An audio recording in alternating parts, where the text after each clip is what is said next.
Well, hello and welcome. Now, this Sega was found in a storage unit. It mostly works. Now, it does turn on. You do need to hold the power cord to one side, and the video output is slightly loose as well. On these older consoles, the solder joints tended to corrode, causing loose connections. There is 4 Phillips screws on the back, and normally there is a plastic piece over the extension output that you'll need to remove, but I didn't have one due to it being a find.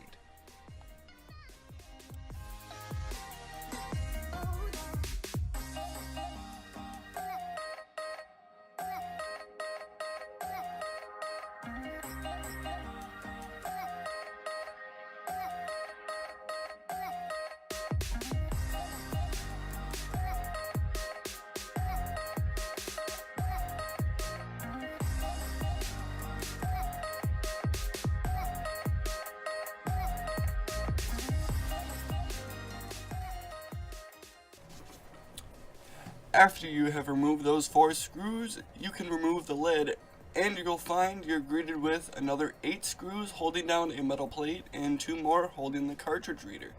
You'll need to remove all of those as well.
Once the metal plate and those 2 screws are removed, you can pull the circuit board out of its plastic housing so we can get to soldering.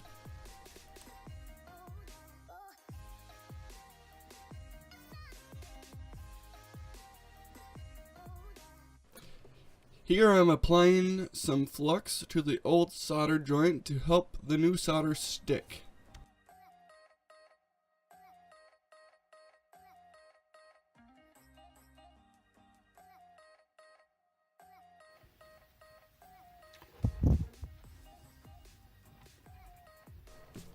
You may be able to see that one of the connectors is completely separated, so I'm applying some heat and adding new solder, making sure to hold the power connector up as I do so.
Now, when reassembling the console, make sure the metal backing isn't touching any connectors, and put the board in back about a 30-degree angle.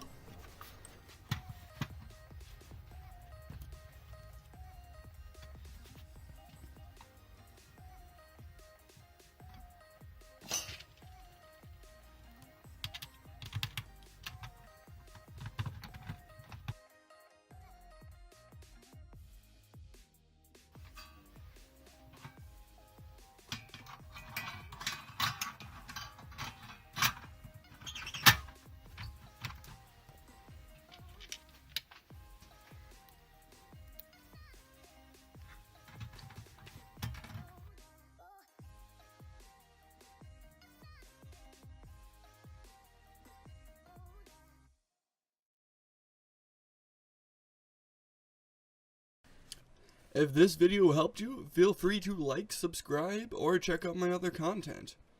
If you made it this far, thank you for watching.